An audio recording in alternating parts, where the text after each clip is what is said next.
Dona Giavani, Espiritismo é religião?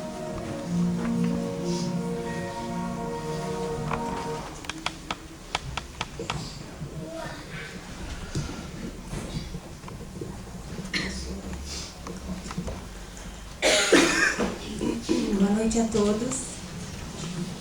Então, no nosso estudo de hoje, nós vamos encontrar basicamente na Revista Espírita de 1859 e de 1868.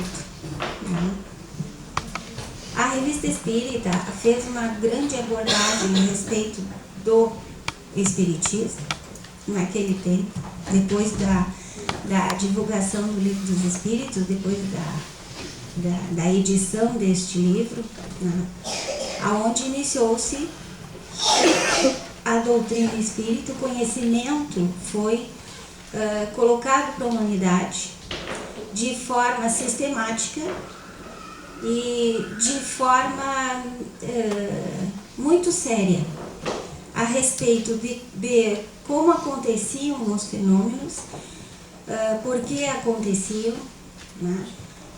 E o que provocavam esses fenômenos, que foi exatamente a curiosidade de Kardec, que quando isso já acontecia há muito tempo, sem muitas regras, sem muito conhecimento, e mais como um atrativo social do que propriamente dito que era uma ciência a se estabelecer por aí. Dentro dessa esquematização que Kardec se colocou, todos nós já estudamos que a doutrina dos espíritos ela é universalista, ou seja, ela não é simplesmente de um determinado segmento ou de uma determinada região ou de um determinado pensamento. Quem ditou para Kardec essa codificação, este conhecimento, foram um agrupamento de espíritos superiores, e que aquilo ali, nessa busca, não era só, ele buscava informação não só de um determinado grupo. Então eram várias equipes estabelecidas nessa busca e em vários pontos do mundo. E o que interessava era que aquilo que estava se apresentando, aquela ideia, ela tinha que ser comum a todos. Então, se fosse comum só a um determinado grupo, isso era rejeitado como fazendo parte dessa doutrina. Mais ou menos explicando como é que foi, né, a apresentação desse conhecimento para a humanidade. Então, esse sentido universalista nos traz uma segurança maior, porque não são uns poucos que dizem, mas sim muitos que falam, né, e vivenciam a respeito disso. Na primeira instância, né, Kardec estipulou, dentro dessa busca, dentro dessa pesquisa, e como ele era um cientista, ele foi muito sistemático. Inclusive, nas suas indagações, ele foi extremamente sistemático. Então, ele repetia muitas vezes os questionamentos, que chegava a ser cansativo, né, para quem respondesse aquela situação, porque ele queria a certeza do que estava sendo dito, né, para poder passar esse conhecimento de forma séria, de forma consequente, de forma responsável. E aí, no começo, ele estabeleceu esse conhecimento na edição daquele livro do O que é o Espiritismo. Aquele livro ele é extremamente interessante porque ele traz diálogos, e nesse diálogo ele fundamenta o pensamento espírita. Né? E nessa fundamentação, nessa base, nós adentramos a este conhecimento. E a resposta que foi dada exatamente que o Espiritismo seria uma ciência. Uma ciência é sempre uma ciência. Por quê? Porque verifica, de repente, o fenômeno. Tá? Nessa verificação de fenômeno, é a questão aquelas perguntas, como ocorre e por que ocorre. Né? E foi captado um princípio inteligente nesta ação, na ação das respostas. Tá? Então, o que era? Não era simplesmente uma casualidade que as perguntas estavam sendo feitas, estavam sendo respondidas. Não existia uma casualidade, sim uma causalidade. Existia causa para que aquilo ali acontecesse. E nessa esquematização ele foi aprofundando exatamente o conhecimento, né? E a ciência baseada, sim, na comunicação, né, desses seres espirituais que vivem no plano espiritual com os seres encarnados que vivem no mundo material. Então apareceu justamente dois mundos a serem observados: o mundo espiritual e o mundo material. Né? E nesse estabelecimento, nesse conhecimento, né, perguntando exatamente por que e como acontecia esta comunicação de um mundo que nós não enxergávamos, não é? Mas que poderíamos sentir, sobre um mundo que era o nosso, o mundo material, que é exatamente o mundo das sensações ou o mundo moral. Né? E nesses questionamentos foi entendido que a comunicabilidade entre esses dois mundos é possível. Que os seres que perpassam por esses mundos, uma hora em mundo material, outra hora em mundo espiritual, e muitas vezes se troca, não é? Que há a possibilidade de comunicação entre esses seres. Né? Como que isso acontece? E é exatamente aí que se apresenta a ciência. Né? Como e por que isso acontece? Na realidade, esse não é o objetivo do nosso estudo. Né? Nós sabemos mais ou menos como acontece, que é através do pensamento, através das nossas atitudes, através das nossas ações. Né? E por que acontece também implica o que nós realmente somos. Uma coisa muito importante nesse conhecimento, que veio estabelecer como é uma ciência, veio estabelecer um contato e um entendimento um pouco maior que a humanidade tinha a respeito de Deus. Porque sendo ciência não quer dizer que a ciência espírita nega a Deus, não, muito pelo contrário. O entendimento deste ser extremamente bom e justo, onipotente, né, superior, extremamente superior e perfeito aos nossos olhos, esse entendimento, ao olhar espírita, é muito mais profundo.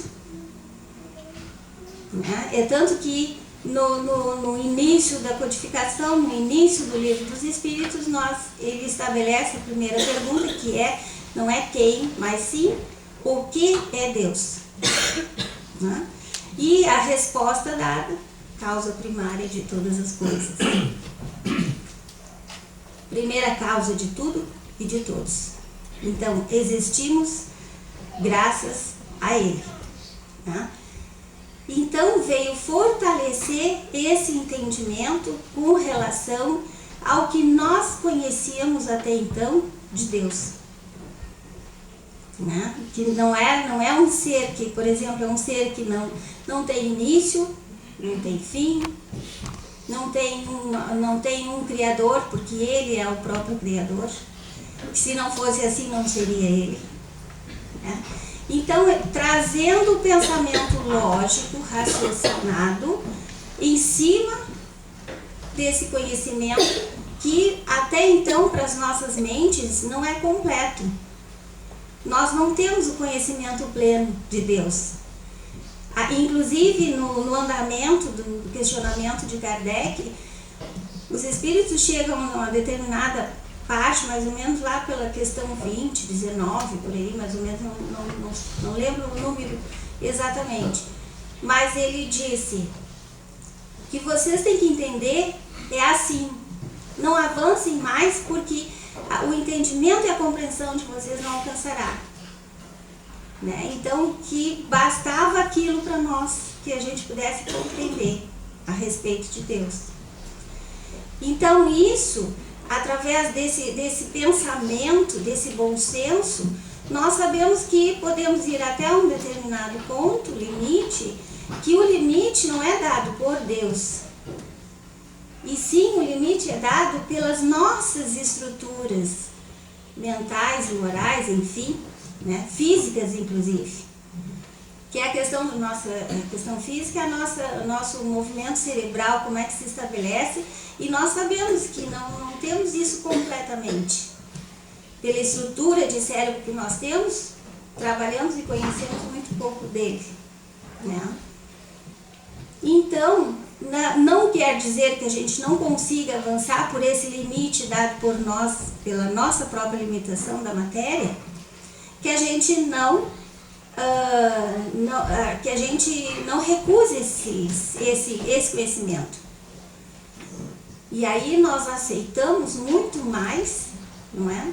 E de uma forma muito mais ponderada, colocando a onipotência e colocando a extrema justiça e extrema bondade em Deus, não é? E que somos filhos dele. A estruturação deste conhecimento veio então com a questão da ciência, do conhecimento, né? E Kardec frisa muito em todos os artigos que ele nos possibilita a questão da filosofia, né? Então ele encara ciência e filosofia. Filosofia até no sentido de como nós nos relacionamos no mundo em que vivemos. Filosofia no sentido de como nós nos relacionamos com os nossos irmãos, né? E filosofia também no sentido de como nós nos relacionamos com Deus. Quer dizer, pode ter muito mais que isso, né? Mas resumidamente a gente pode falar assim. E na estrutura do conhecimento espírita, que vem o pensamento lógico e de forma consequente, ou seja, a partir destes conhecimentos nós estruturamos as consequências do que fazemos e do que somos. Porque agora, com essa estrutura formada, não somos mais simplesmente seres humanos. Nós somos seres humanos, mas com responsabilidade. Por quê? Adquirimos a questão da consciência, adquirimos a questão do raciocínio e adquirimos a questão do livre-arbítrio, das nossas livres escolhas. Né? E o Espiritismo nos traz exatamente, né, esse entendimento. O que a gente escolhe? Por que a gente escolhe? E como que a gente escolhe? E antes nós fazíamos automaticamente, porque também nessa estrutura a gente tem outros itens, a questão reencarnatória, não é?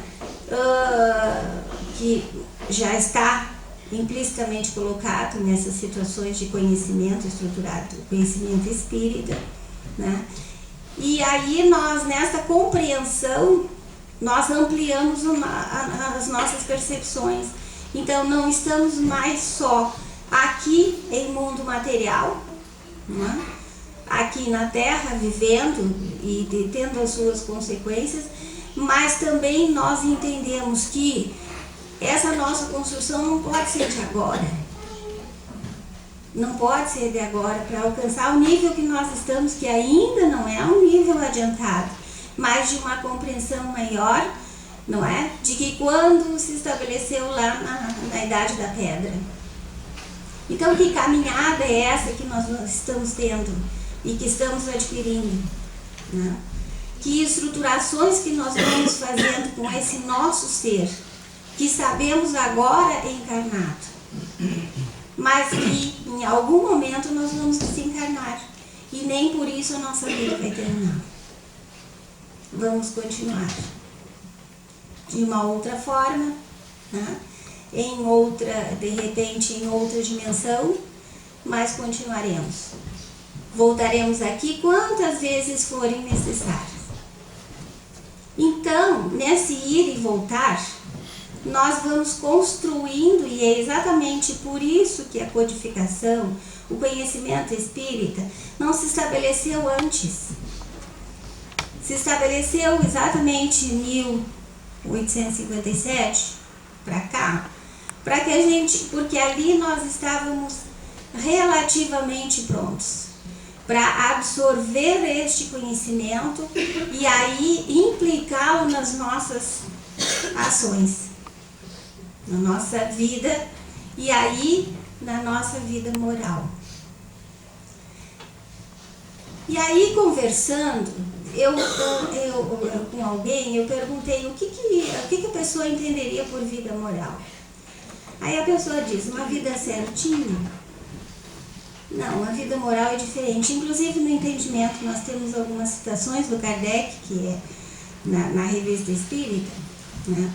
Na ação sobre a vida moral, ela não é uma vida com moralidade. A vida moral é a vida que nós temos, que tem a vida física e a vida moral, né? A vida moral são as nossas ações, as nossas atitudes, as nossas sensações,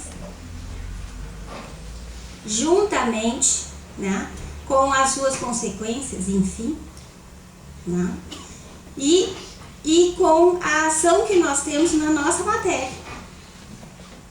Que a nossa matéria também vive, né, no tempo que está aqui. O corpo, por exemplo, ele tem todas condições de se desenvolver automaticamente.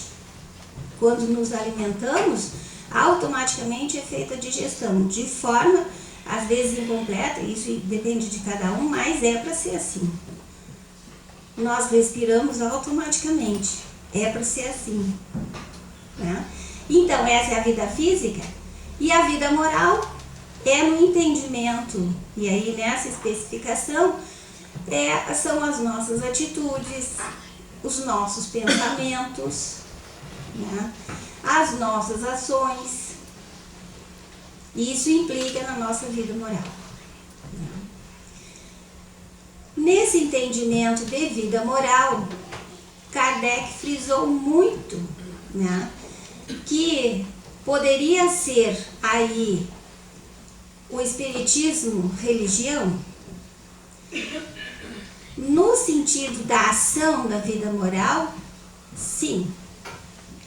Da vida moral, não vida certinha, mas a vida a vida moral dos nossos sentimentos e em consequência disso aí. Aí pode ser uma religião, sim, assim como, inclusive, ele faz uma reunião em família, né, é também encarado de forma religiosa. Aquela seriedade, aquela compenetração que nós damos num ato familiar também é considerada forma religiosa. E não especificamente na questão de religião como nós entendemos. Aí realmente o espiritismo não é uma religião. No sentido de que religião tem uma hierarquia, né? Tem um comando, tem os seus dogmas, tem os seus cultos, tem os seus rituais. Espiritismo não pode ter dogma, porque um dogma, por exemplo, é o que se pensa que é verdade, né? Em espiritismo a gente não pode aceitar. Nós aceitamos a verdade depois de pesquisar, depois de observar, depois de comprovar realmente que aquilo é uma verdade. Não existem rituais. E o Kardec frisa muito a questão das preces, né? Que elas não são feitas ritualisticamente, elas não são feitas de forma decorada simplesmente. Há uma postura interna nossa que estabelece uma compenetração, e nessa compenetração nós entramos em contato com o mundo maior e com Deus, que é superior. Pedimos, tá? E reverenciamos e agradecemos. Este é o sentido da nossa prece. Tá? Nesse sentido, pedimos também, quando há abertura de um trabalho espírita, de uma reunião espírita, nós pedimos que os bons espíritos ali estejam. Por que isso? Porque sabemos que existem bons e existem maus espíritos. Nesta questão de abrir portas aos bons espíritos e pedir para que nos ajudem, é exatamente no sentido de que os maus possam não nos atrapalhar. Não? Então, é uma compreensão diferente. E isso não se estabelece com rituais. Se estabelece simplesmente com um sentimento puro que vem de dentro de nós. Não? E aí, exatamente, nós entramos em contato com este mundo maior, que também está influenciando este mundo moral. Né? Porque a interação é viável, já foi estudada e já foi comprovada. E nesse sentido, para que nós possamos estabelecer melhores contatos, assim fazemos as nossas preces. Para que elas possam ser direcionadas naqueles locais ou para aquelas criaturas que mais necessitam de ajuda. E com relação, por exemplo, à prece, o entendimento maior que nós temos é com Jesus. É estabelecer a forma como Jesus colocou para nós. Amar ao próximo como a nós mesmos. Honrar pai e mãe. Né? Então, seguir aqueles modelos lá do Mestre, que é Jesus, nosso irmão, de uma evolução muito maior que a nossa, mas que nós poderemos alcançá-lo depois de não sei quanto tempo. Desde que nós busquemos o caminho da nossa evolução, o caminho do bem. Então, nesse entendimento, o Espiritismo vem racionalmente estipular novas escolhas para nós, até então. Estipular, por exemplo, novas formas de nos colocarmos neste mundo moral e saber quais as consequências que nós, como elementos deste mundo moral, poderemos influenciar este mundo. E aí este conhecimento trouxe exatamente a noção de que se eu tiver um pensamento extremamente negativo, extremamente mau, a consequência disso automaticamente eu já sei o que chega para mim. E aí eu tenho que modular o meu pensamento, a minha ação, o meu sentimento de uma forma diferente para que eu possa percorrer o caminho do bem. Que é exatamente isso que todos nós estamos fazendo aqui na Terra. Buscar um caminho melhor. Buscar uma forma melhor de vida. Buscar a nossa felicidade. Mas que tudo isso seja, que é o que Kardec fala, de acordo com as leis da natureza. Que nós, respeitando essas leis, estaremos não infringindo, né? E nessa não infração nós caminhamos melhor e muito bem, né? Com o apoio da espiritualidade superior, quando nos propomos a isso, e com Deus provendo todas as nossas necessidades quando isso for necessário. Então, que a gente possa entender que não somos uma religião, inclusive em dados estatísticos, tudo, isso nos deixa muito desconfortáveis, porque não somos religiões, não somos religião e não temos hierarquia para que seja assim.